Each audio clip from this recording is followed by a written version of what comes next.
And we have Sheriff Clark on, calling in, which I think he's a regular caller now with America First every Wednesday. Sheriff Clark, good morning. Nice to speak with you, sir. Hey, it's great to be on, and hello to your listeners, and Merry Christmas. Merry Christmas to you, sir. Did you have a great holiday? Always. Okay, great. Let's talk about something this morning. Let's talk about the shutdown post-Christmas. What do you feel is going to happen now that we have a shutdown? Do you think the president's going to stand tall on this? Is he going to negotiate? I heard recently the numbers are going to be lower than $5 billion. I'm going to have some people on a little later in the show, I guess, within the next 20 minutes or so, talking about border security. And I believe it's a lot more than $5 billion, but the numbers I heard coming out of FAIR was that it's costing us between 13 and 15 billion a year just to have the illegals in here, between the welfare, the housing, the food, and so on and so forth. What do you think, sir? Well, first of all, that's a low ball number. If you're hearing 13 billion, I don't know who's doing their math, but I've heard anywhere between 150 billion and 250 billion dollars a year. Wow. To have illegal aliens in the United States. Many of them, I should say, not most, many of them are on public assistance, public services, to use in schools, which are government tax supported, so on and so forth. That's a huge number. And so when you look at the $5 billion that the president is asking for to continue building this wall is already underway.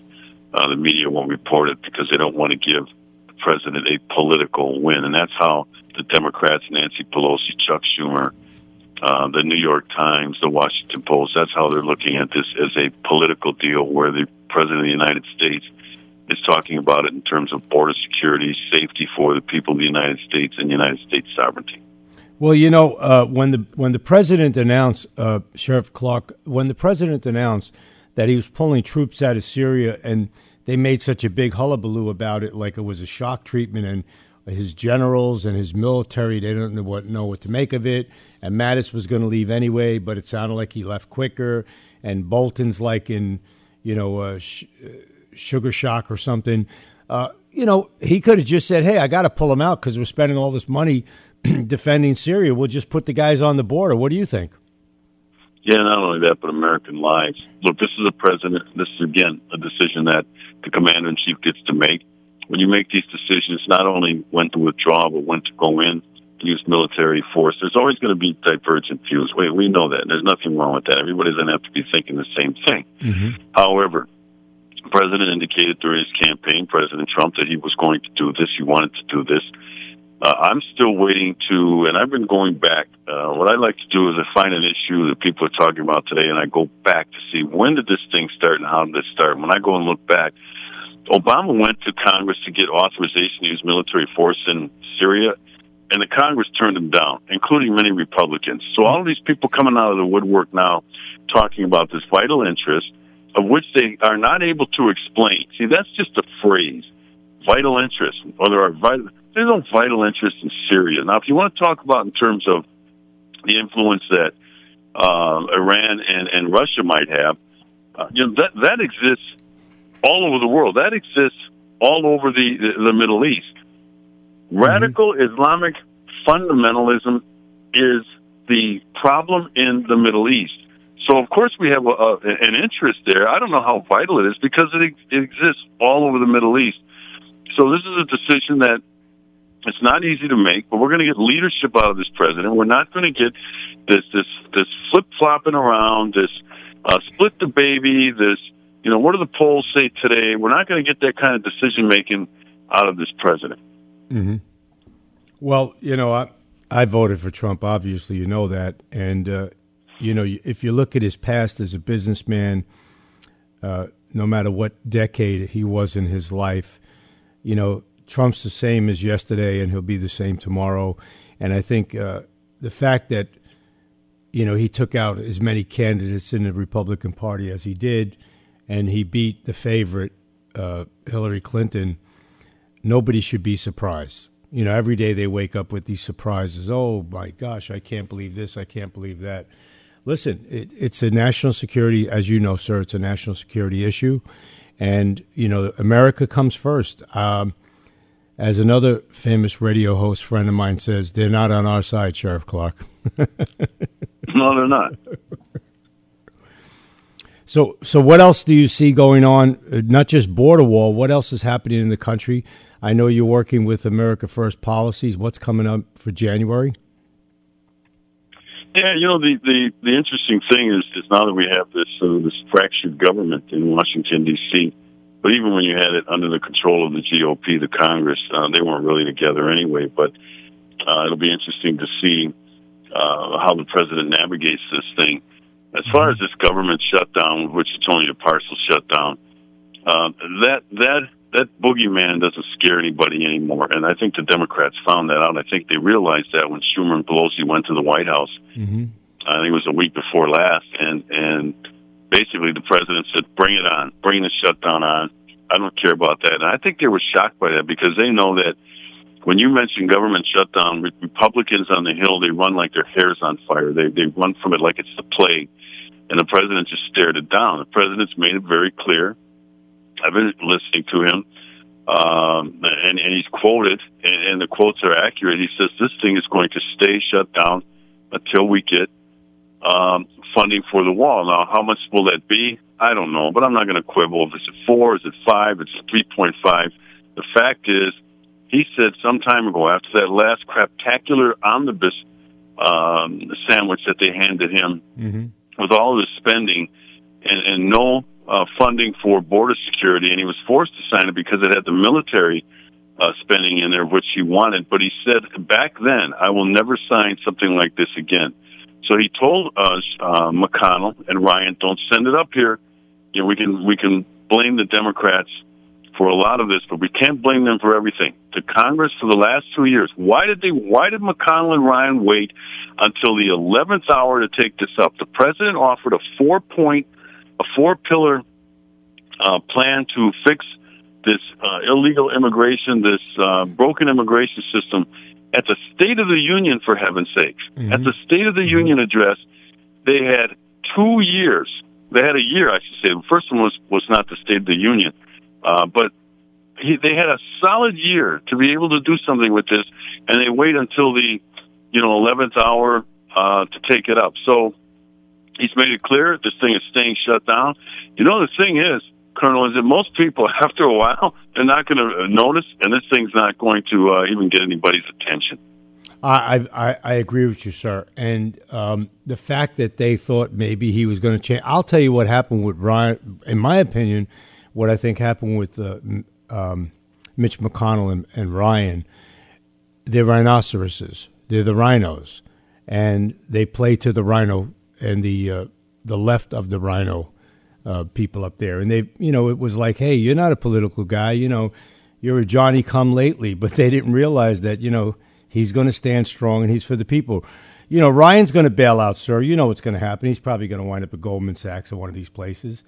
And McConnell figures, I've been here forever, and I'll show you how the rules work. Well, it may come back to bite him. I don't know. But the fact of the matter, like you said, no one's going to notice. It's like every weekend we close, right? The essential government's in place, national security's in place, but no one's going to care. And, the bottom line is whoever's not working, whoever's been cut out from the government shutdown, don't they get their pay in another month or two? They wind up getting the money anyway, correct? Yeah, and I wish they would write in when they resolve this thing. I wish they would write in that there's no back pay. I mean, look at the private sector. Right. If there's a union and a management dispute, and the management or the company decides to lock out the employees, when they settle that contract dispute, there's no back pay in that. If you don't work, you don't get paid. But another thing, I think it's time to have another discussion as to if they're non-essential. Why are they on the federal payroll? Why do we have these things? The government's not supposed to be an employment agency. They're supposed to just provide services. And if these are people that are non-essential and we're getting along without them, maybe it's time we shed them from the federal payroll. With all these jobs available in the private sector, because I'm not heartless, there's plenty of jobs. There's plenty of employment out there. We got more jobs than we have people to fill them. these non-essential federal employees can go and get a job and start filling some of those jobs in the private sector. Sir, I couldn't agree with you more. My take on that, I'll take it one step further and see what you say about this. How do we employ people such as a Congress when we're bankrupt into the 20 trillions, right? And not only that, when they get out, Sheriff Clark, when they get out, they get a pension. Do you know any private sector that's bankrupt would give you a pension? No, I doubt it, right? No, and not only is it just a pension, it's more than that. It's a Cadillac pension. Oh, I know. A full paid health and pretty good monthly payout for the rest of their lives. So, yeah, that's how the other half lives in Washington, D.C. That's the swamp, and it's both parties. Okay, oh, I'm very hard on liberals because the liberal ideology is a destructive ideology, but I'm also just as hard on the Republicans because they're in bed with this. They're on board with it. They gain from all of this dysfunction in Washington, D.C. Well, yes, and then what is it? After about a year, I don't know what the laws are. They change so many times. They're allowed insider trading. Within a year or two, they can go lobby. Within whatever, up to 5 years, they become lobbyists. So when you hear them say, well, I want to go home, I want to spend time with the family and the grandchildren, they mean they're home in Washington or Virginia or Maryland, just over the border. They don't actually go. Remember Bob Dole years ago? He says, well, that's it for me. I'm going home. His home is at the Watergate. It's not in Kansas, Yeah, and that's the elitism, and that's what people are tired of, and that's why President Trump now was able to defeat all of those established Republicans, just about everyone in there, of those 16 or 17 candidates, was in the public sector except for a few, and they're career politicians. They know what life is like living as a bureaucrat or some member of Capitol Hill. They know what life is like. It's pretty good. You have the highest average incomes in that Washington, Virginia, Maryland area. That's where most of those federal employees live.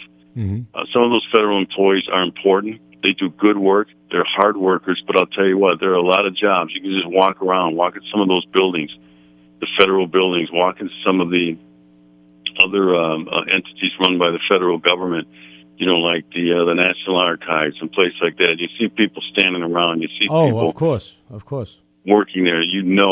Are not really needed. No, there's a lot of waste, but do we go after it? No. Even when the Republicans are in power, they don't want to touch it. If you go to the State Department today, how many Republicans that came in with Donald Trump are in there? Not many at all. Maybe a handful, right? And most of these other agencies, listen, it's the same with the Northern Virginia, Tyson's Corner defense contractor area. You hear all the rah-rahs about, we're conservative, we're voting Republican, but they're voting pocketbook and they're voting stock value, okay? And who's the ones that spend the most money, that's who they're going to vote for. And you're right, it's absolute. We have too much waste in government. And we're still on this program, by the way, where one agency doesn't deal with another agency, and we need another software to deal with that agency, which has that software to deal with that agency. That's another crock. This thing's a mess. It really is. And, having lived out there for the last 15 months or so, pretty close to 2 years, I saw it firsthand. And it's going to be very difficult to break through this thing. It's going to take a couple of election cycles, which is why it was very disappointing that the RNC didn't get aggressive in trying to deal with the 40 or so retirements that they had. They knew these vacancies were coming. The power of incumbency in a election is huge, and so they knew they weren't going to have that on their side, and there was no plan to win some of those seats, to maintain some of those seats, and as a result, they got their rear ends handed to them, and so now this president is going to have to deal with, it was tough enough dealing with a GOP-controlled Congress, but it's going to be even more difficult, but you know what, I believe in this guy, and I say that with all due respect, this guy, the president of the United States, he knows how to get things done, he's a man of action.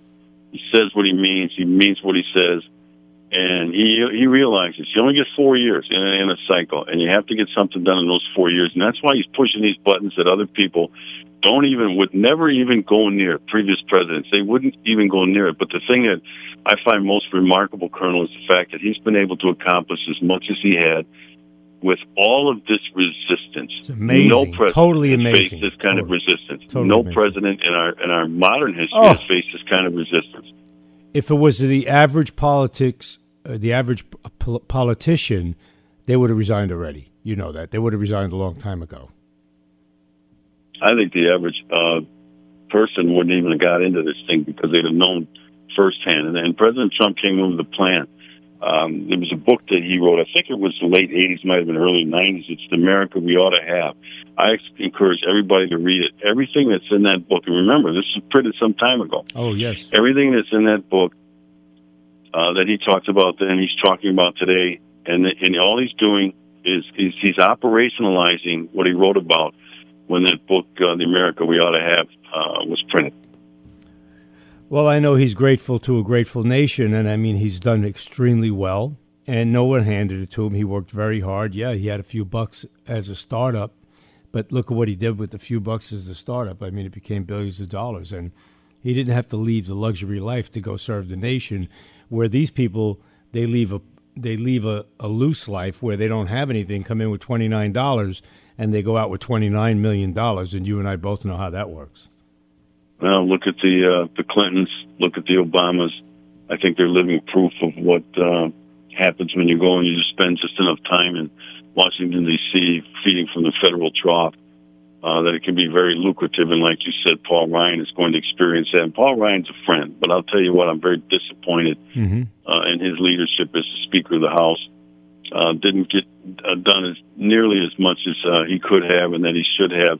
And like you said, now he's going to benefit. And, good for him. But at the same time, he leaves in his wake a huge mess. And he goes on to fame and fortune while, the rest of us, the ones paying the bills, the ones at ground level, the ones paying the federal taxes, we're left to clean up and deal with the mess left behind by these career politicians. The other thing about career politicians, sir, is, for years and years they were like, hey, listen, our chocolate tastes better. You got to vote for us. You can't vote for them. And then when we finally get a president who wants to take action, a non-political guy like Donald Trump who comes in and gets elected, they all buckle. Oh, I'm going home. Oh, I got to retire. Oh, I want to go see my grandchildren.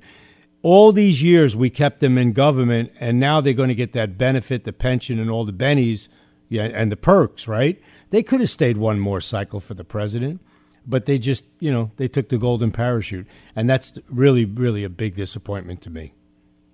Oh, it's huge. But, the other thing, too, if you think about it, and this is why that phrase, drain the swamp, is very, I think it's spot on. I think it's very relevant, is that, there's the political class and then there's the rest of us. And as you indicated, they go in and spend a little time. They're led by K Street. They're led by Wall Street. They're led by all the money. That phrase, follow the money, is very appropriate when it comes to Congress. That's who they listen to. They rarely hear from people back home, and I guess that's our fault.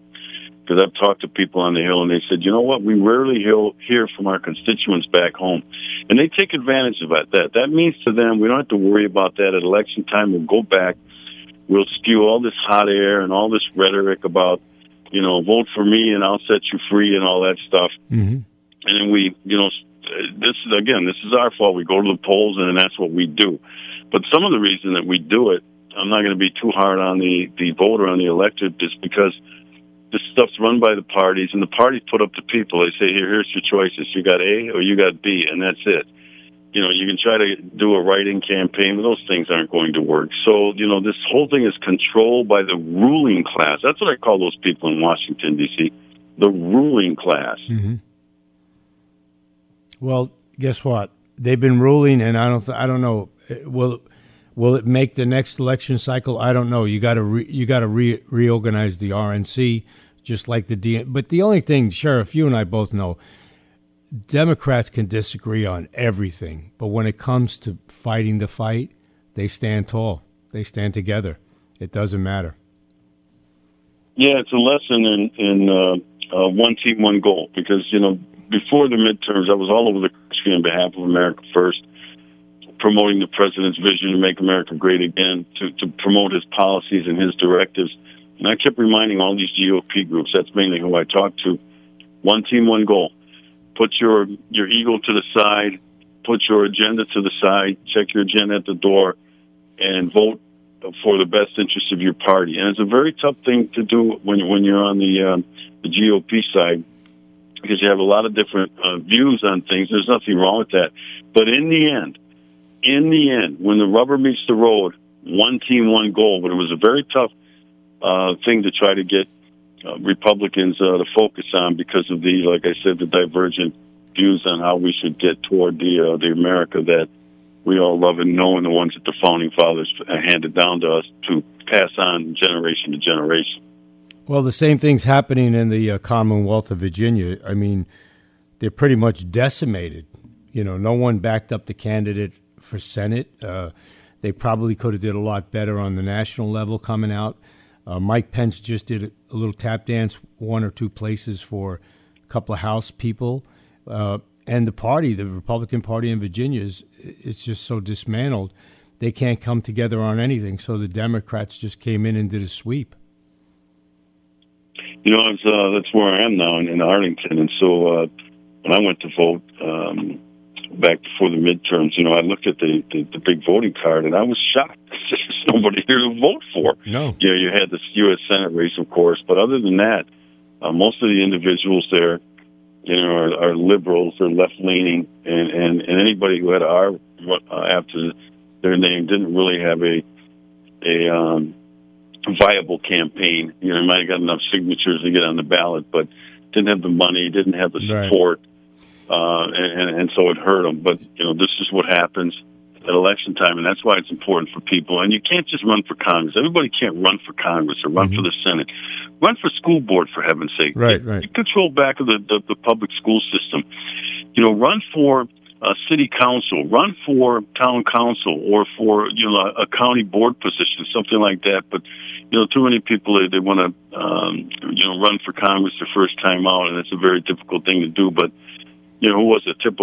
Sheriff Clark will coming down. Local, and he's right. You Sheriff have to pay more attention to some of these local races. We're coming down to the last 10 seconds, sir. I'm sorry we overran, but any final word?